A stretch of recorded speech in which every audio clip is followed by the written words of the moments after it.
Sebelum membahas asas hukum, perlu dipahami terlebih dahulu apa yang disebut asas.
Selanjutnya, apakah asas hukum itu? Terdapat beberapa pendapat mengenai asas hukum, antara lain, yang pertama adalah Bellevoet berpendapat bahwa asas hukum adalah norma dasar yang dijabarkan dari hukum positif dan yang oleh ilmu hukum tidak dianggap berasal dari aturan-aturan yang lebih umum. Asas hukum itu merupakan pengendapan hukum positif dalam suatu masyarakat, dan selanjutnya adalah yang kedua, yaitu, Van Eyckema Homes, menurut pendapatnya, asas hukum itu adalah tidak boleh dianggap sebagai norma-norma hukum yang konkret, akan tetapi perlu dipandang sebagai dasar-dasar umum atau petunjuk-petunjuk bagi hukum yang berlaku. Pembentukan hukum praktis perlu berorientasi pada asas-asas hukum tersebut. Dengan kata lain, asas hukum ialah dasar-dasar atau petunjuk arah dalam pembentukan hukum positif. Lalu yang ketiga adalah, De Lianggi, berpendapat bahwa, asas adalah suatu dalil umum yang dinyatakan dalam istilah umum tanpa menyarankan cara-cara khusus mengenai pelaksanaannya, yang diterapkan pada serangkaian perbuatan untuk menjadi petunjuk yang tepat bagi perbuatan itu. Dan yang terakhir adalah, Pescolton, berpendapat bahwa, asas hukum adalah kecenderungan-kecenderungan yang disyaratkan oleh pandangan kesusilaan kita pada hukum, merupakan sifat-sifat umum dengan segala keterbatasannya sebagai pembawaan yang umum itu, tetapi yang tidak boleh tidak harus ada. Jadi, dapatlah disimpulkan bahwa asas hukum atau prinsip hukum bukanlah peraturan hukum konkret, melainkan merupakan pikiran dasar yang umum sifatnya atau merupakan latar belakang dari peraturan yang konkret yang terdapat dalam dan di belakang setiap sistem hukum yang terjelma dalam peraturan perundang-undangan dan putusan hakim yang merupakan hukum positif dan dapat diketemukan dengan mencari sifat-sifat umum dalam peraturan konkret tersebut. Fungsi ilmu.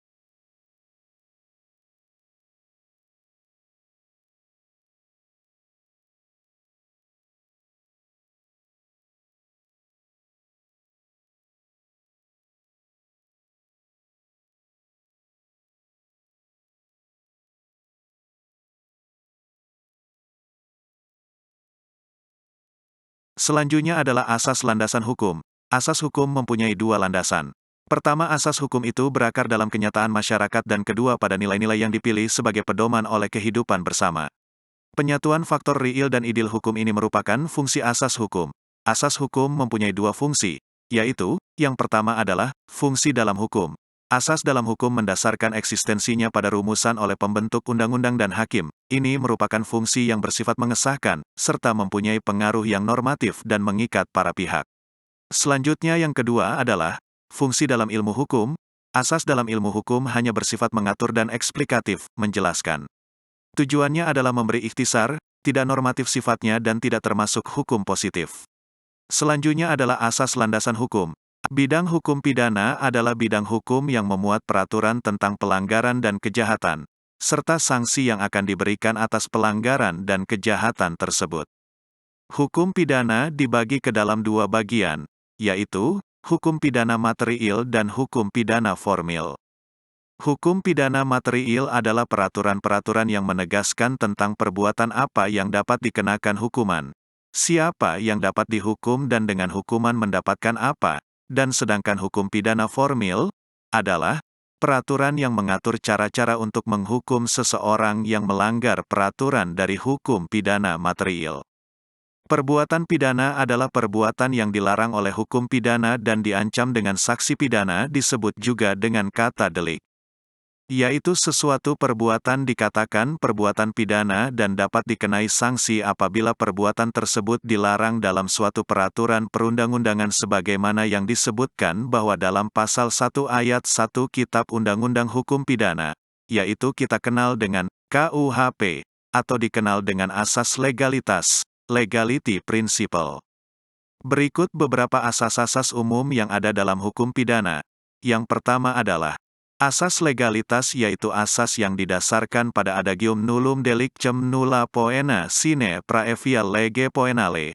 Asas ini tercantum dalam pasal 1 ayat 1 KUHP. Maksudnya adalah, tiada suatu perbuatan yang dapat dipidana kecuali atas kekuatan aturan pidana dalam perundang-undangan yang telah ada sebelum perbuatan dilakukan. Dan kemudian selanjutnya adalah yang kedua, yaitu asas teritorialita adalah asas yang memberlakukan KUHP bagi semua orang yang melakukan perbuatan pidana di wilayah Indonesia terdapat dalam pasal 2 dan 3 KUHP. Kemudian, selanjutnya adalah bagian ketiga, yaitu asas nasional aktif, yaitu adalah asas yang memberlakukan KUHP terhadap orang-orang Indonesia yang melakukan perbuatan pidana di luar wilayah Indonesia. Disebut juga asas personalitet, dan yang berikutnya adalah asas nasional pasif, yaitu suatu asas yang memberlakukan KUHP terhadap siapapun baik WNI maupun WNA yang melakukan perbuatan pidana di luar wilayah Indonesia. Kemudian selanjutnya yang kelima adalah asas universalitas, yaitu asas yang memberlakukan KUHP terhadap perbuatan pidana yang terjadi di luar wilayah Indonesia yang bertujuan untuk merugikan kepentingan internasional. Selanjutnya adalah yang keenam adalah asas tidak ada hukuman tanpa kesalahan, disebut juga Genstraf zonder schuld. Dan yang ketujuh adalah asas bahwa apabila ada perubahan dalam perundang-undangan sesudah peristiwa itu terjadi, maka dipakailah ketentuan yang paling menguntungkan bagi si tersangka. Bidang hukum pidana adalah bidang hukum yang memuat. Dan yang terakhir adalah yang kedelapan, yaitu asas hapusnya kewenangan menuntut pidana dan menjalankan pidana karena a. nebis in idem, tidak boleh dituntut dua kali karena perbuatan yang oleh hakim terhadap dirinya telah diadili dengan putusan yang menjadi tetap pasal 76 KUHP.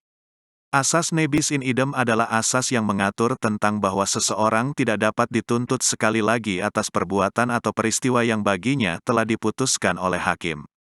Asas ini merupakan salah satu bentuk penegakan hukum bagi terdakwa dalam menciptakan kepastian hukum. B. Daluarsa, pasal 78 KUHP, adalah dengan menggunakan metode penelitian yuridis normatif disimpulkan. Daluarsa adalah lampau waktu untuk menuntut suatu tindak pidana, 6 tahun, bagi kejahatan yang diancam dengan pidana denda, pidana kurungan, atau pidana penjara paling lama 3 tahun. C. Matinya terdakwa, pasal 77 KUHP. D. Pembayaran denda, pasal 82. E. Grasi, amnesti, dan abolisi. Berikut adalah penjelasannya. Grasi diatur di dalam pasal 14 ayat 1 UUD 1945 dan Undang-Undang Nomor 22 Tahun 2002, UU Grasi. Grasi diberikan Presiden dengan memperhatikan pertimbangan dari ma. Jika seseorang memohon grasi kepada Presiden dan dikabulkan, maka Presiden mengampuni perbuatan yang bersangkutan. Kesalahan orang yang bersangkutan tetap ada, namun hukuman pidananya saja yang dihilangkan.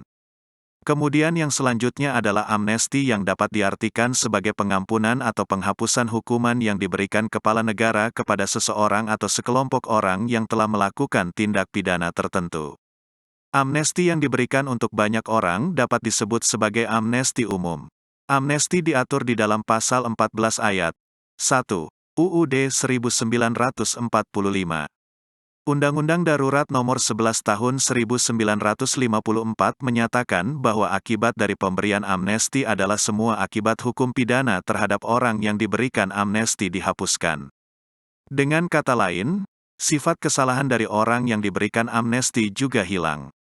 Amnesti diberikan Presiden dengan memperhatikan pertimbangan dari MAS serta DPR dan dapat diberikan tanpa pengajuan permohonan terlebih dahulu. Dan yang terakhir adalah abolisi yang dapat diartikan sebagai penghapusan proses hukum seseorang yang sedang berjalan. Abolisi diberikan kepada terpidana perorangan dan diberikan ketika proses pengadilan sedang atau baru akan berlangsung. Presiden harus memperhatikan pertimbangan Dewan Perwakilan Rakyat, DPR, dalam pemberian abolisi. Abolisi diatur di dalam pasal 14 ayat 2 UUD 1945. Dan yang terakhir adalah Selanjutnya presentasi akan dilanjutkan oleh saya. Kali ini kita akan membahas tentang hukum perdata. Hukum perdata dalam arti luas meliputi semua hukum privat material, yaitu segala hukum pokok yang mengatur kepentingan-kepentingan perseorangan. Dalam literatur lain disebutkan bahwa hukum perdata, privat reh, ialah ketentuan-ketentuan yang mengatur dan membatasi setiap langkah manusia dalam memenuhi kepentingan pribadinya. Paul Scholten mendefinisikan hukum perdata sebagai hukum antara perorangan.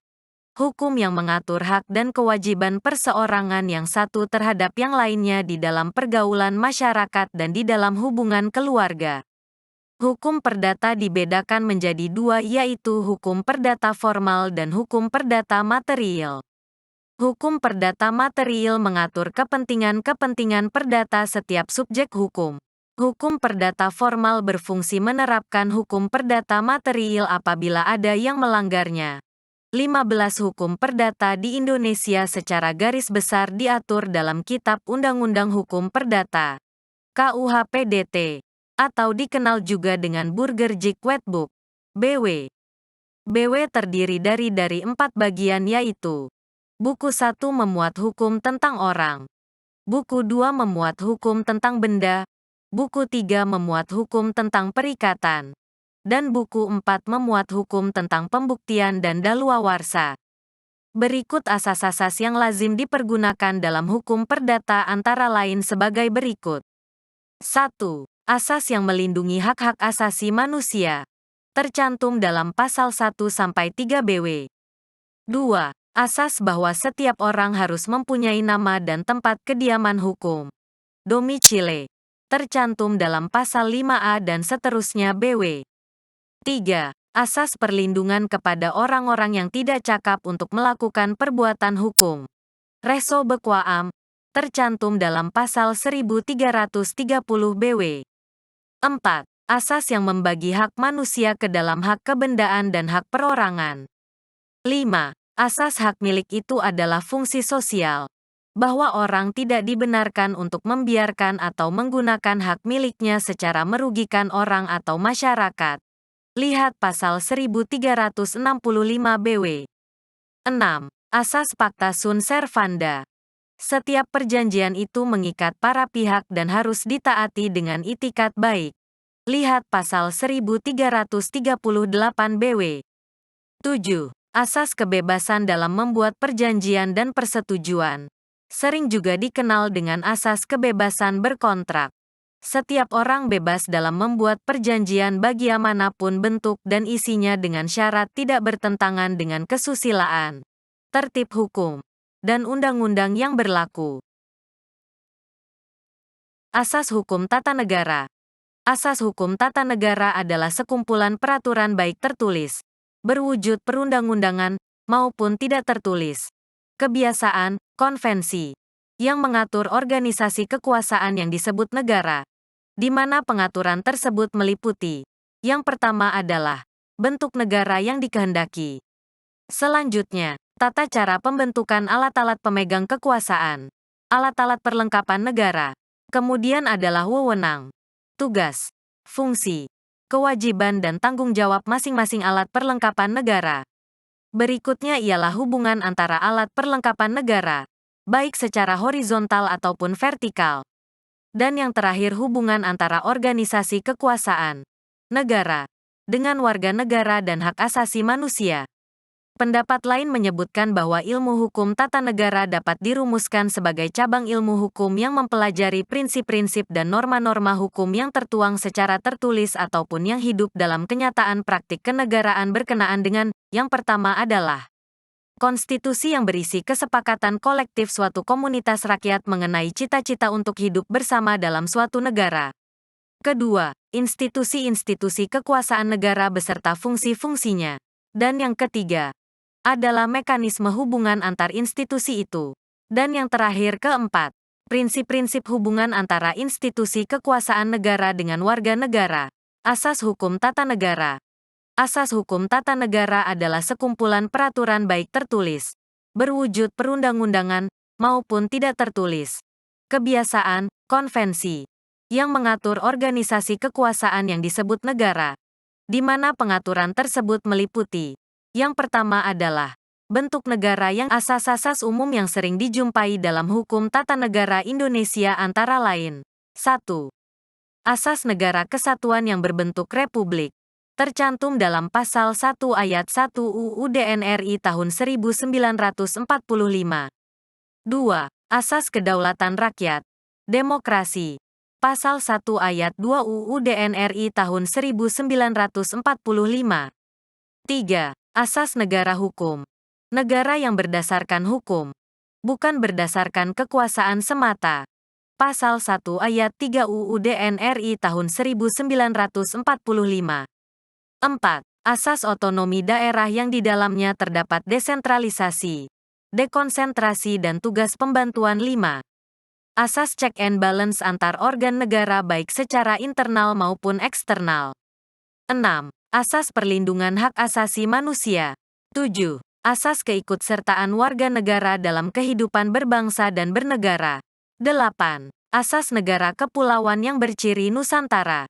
Asas-asas umum yang sering dijumpai dalam hukum tata negara Indonesia antara lain. Asas hukum administrasi negara. Penyebutan untuk hukum administrasi negara ini bermacam-macam, seringkali disebut hukum tata pemerintahan. Ada juga yang menggunakan istilah hukum tata usaha negara. Namun demikian, kesemuanya memiliki makna yang sama. Begitu juga dengan definisi. Banyak pendapat yang berbeda namun memiliki makna yang sama. Beberapa pendapat di antaranya mengarah pada perdebatan perbedaan antara hukum tata negara dengan hukum administrasi negara. Bagaimanapun pembedaan yang dilakukan tersebut pada dasarnya tidaklah bersifat fundamental dan hubungan di antaranya tidak dapat dipisahkan. Jika dipisahkan hal itu semata-mata karena kebutuhan akan pembagian kerja yang secara praktis diperlukan sebagai akibat pesatnya perkembangan hukum korporatif dari masyarakat hukum teritorial. Sederhananya, mengikuti pemikiran Fritz Werner dan Oppenheim, demikian pula Van Vollenhoven, bahwa hukum administrasi negara itu adalah hukum tata negara yang diletakkan dalam keadaan yang konkret atau bisa juga dipahami hukum tata negara yaitu negara dalam keadaan diam, stat in rust, dan hukum administrasi negara, hukum tata usaha pemerintahan yaitu negara dalam keadaan bergerak, stat in beweging, atau ketika alat-alat negara itu mulai menjalankan pekerjaan dalam menunaikan tugasnya, seperti yang ditetapkan dalam hukum tata negara. Asas-asas yang sering dijumpai dalam hukum administrasi negara Teragimea di Eropa, antara lain adalah 1. Asas legalitas. Setiap perbuatan administrasi negara berdasarkan hukum. 2. Asas kebebasan atau Vrije ermessen. Kepada administrasi negara diberikan kebebasan untuk atas inisiatif sendiri menyelesaikan masalah-masalah yang tumbuh dalam masyarakat secara cepat, tepat, dan bermanfaat untuk kepentingan umum, tanpa menunggu adanya perintah terlebih dahulu dari undang-undang yang disebabkan undang-undangnya belum ada atau tidak jelas mengatur masalah tersebut. 3. Asas-asas umum penyelenggaraan pemerintahan yang baik. Asas hukum internasional diartikan sebagai himpunan dari peraturan-peraturan dan ketentuan-ketentuan yang mengikat serta mengatur hubungan antara negara-negara dan subjek-subjek hukum lainnya dalam kehidupan masyarakat internasional. Beberapa asas-asas atau prinsip-prinsip umum yang terdapat dalam hukum internasional antara lain. 1. Jus cogens. Sebuah norma yang memiliki keutamaan dibanding dengan norma-norma lainnya. Dalam hal suatu norma telah memiliki status jus cogens tidak dimungkinkan untuk mengalami pembatalan atau modifikasi oleh tindakan apapun. Jus cogens sebagai sumber hukum tertinggi tidak dapat dibatalkan oleh suatu kekuatan politik apapun. Contoh norma-norma jus cogens seperti genosida, diskriminasi rasial, agresi, penyiksaan dan perbudakan. 2. Prinsip kesetaraan kedaulatan. Equality before sovereign rights. Setiap negara memiliki kesamaan kedaulatan, kesetaraan hak dan kewajiban, kesetaraan sebagai anggota organisasi internasional, tanpa mempertimbangkan adanya perbedaan ekonomi, sosial, politik, dan sifat lainnya. Di dalam prinsip kesetaraan kedaulatan ini juga terkandung prinsip-prinsip turunannya seperti prinsip non-intervensi, kemerdekaan, good fight, itikat baik, non-recognition, menolak atau mengakui situasi faktual dengan mendasarkan pada alasan-alasan moral dan legal dari situasi tersebut, dan self-determination, hak menentukan diri sendiri. 3. Prinsip hidup berdampingan secara damai yang di dalam prinsip ini juga terkandung makna larangan menggunakan metode perang sebagai instrumen kebijakan luar negeri serta menyelesaikan sengketa dengan cara-cara damai. 4. Self-defense principles. Pengecualian atas prinsip non-intervensi yang tercantum dalam pasal 51 Piagam PBB. Penggunaan prinsip ini harus memenuhi dua elemen yaitu keharusan, necessity, dan kepatuhan, proportionality. Hukum internasional diartikan sebagai himpunan dari peraturan-peraturan dan ketentuan-ketentuan yang mengikat serta mengatur hubungan antara negara-negara dan subjek-subjek hukum lainnya dalam kehidupan masyarakat internasional. Hukum acara atau hukum formal adalah peraturan hukum yang mengatur tentang cara bagaimana mempertahankan dan menjalankan peraturan hukum material. Fungsinya menyelesaikan masalah yang memenuhi norma-norma larangan hukum material melalui suatu proses dengan berpedomankan kepada peraturan yang dicantumkan dalam hukum acara. Pelaksanaan menyelesaikan masalah yang diatur dalam hukum material dilakukan oleh hakim dengan berpegang kepada hukum acara. Dalam menyelesaikan masalah itu kehakiman memiliki wewenang yang bebas. Artinya, tidak ada lembaga negara lain yang dapat ikut campur atau memengaruhinya. Hal ini tercantum dalam Pasal 1 Ayat 1 UU Nomor 48 Tahun 2009 tentang kekuasaan kehakiman yang menyebutkan, kekuasaan kehakiman adalah kekuasaan negara yang merdeka untuk menyelenggarakan peradilan guna menegakkan hukum dan keadilan berdasarkan Pancasila dan Undang-Undang Dasar Negara Republik Indonesia tahun 1945. Demi terselenggaranya negara hukum Republik Indonesia. Berdasarkan Pasal 24 Ayat 2 UUD NRI tahun 1945 Jo. Pasal 18 UU Nomor 48 Tahun 2009. Kekuasaan kehakiman di Indonesia dilakukan oleh sebuah Mahkamah Agung dan badan peradilan yang berada di bawahnya dalam lingkungan peradilan umum, lingkungan peradilan agama, lingkungan peradilan militer, lingkungan peradilan tata usaha negara, dan oleh sebuah Mahkamah Konstitusi. Secara umum, asas-asas yang digunakan dalam penyelenggaraan kekuasaan kehakiman adalah 1. Peradilan dilakukan demi keadilan berdasarkan ketuhanan yang Maha Esa. Peradilan dilakukan demi keadilan berdasarkan ketuhanan yang Maha Esa adalah sesuai dengan Pasal 29 Undang-Undang Dasar Negara Republik Indonesia tahun 1945 yang menentukan bahwa negara berdasarkan atas ketuhanan yang Maha Esa dan negara menjamin kemerdekaan tiap-tiap penduduk untuk memeluk agamanya masing-masing dan untuk beribadat menurut agamanya dan kepercayaannya itu. 2. Peradilan negara menerapkan dan menegakkan hukum dan keadilan berdasarkan Pancasila. 3. Semua peradilan di seluruh wilayah negara Republik Indonesia adalah peradilan negara yang diatur dengan undang-undang. 4. Peradilan dilakukan dengan sederhana, cepat, dan biaya ringan. Yang dimaksud dengan sederhana adalah pemeriksaan dan penyelesaian perkara dilakukan dengan cara efisien dan efektif. Yang dimaksud dengan biaya ringan adalah biaya perkara yang dapat dijangkau oleh masyarakat. Namun demikian, asas sederhana, cepat, dan biaya ringan dalam pemeriksaan dan penyelesaian perkara di pengadilan tidak mengesampingkan ketelitian dan kecermatan dalam mencari kebenaran dan keadilan. Hukum acara atau hukum formal adalah peraturan hukum yang mengatur tentang cara bagaimana mempertahankan dan menjalankan peraturan hukum material. Fungsinya menyelesaikan masalah yang memenuhi norma-norma larangan hukum material melalui suatu proses dengan berpedomankan kepada peraturan yang dicantumkan dalam hukum acara. Pelaksanaan menyelesaikan masalah yang diatur dalam hukum material dilakukan oleh hakim dengan berpegang kepada hukum acara. Dalam menyelesaikan masalah itu, kehakiman memiliki wewenang yang bebas. Sekian presentasi kami pada saat ini. Kami mohon maaf jika seandainya ada salah kata ataupun materi kami belum sempurna dan belum jelas. Kami mohon maaf yang sebesar-besarnya kepada teman-teman semua. Terima kasih.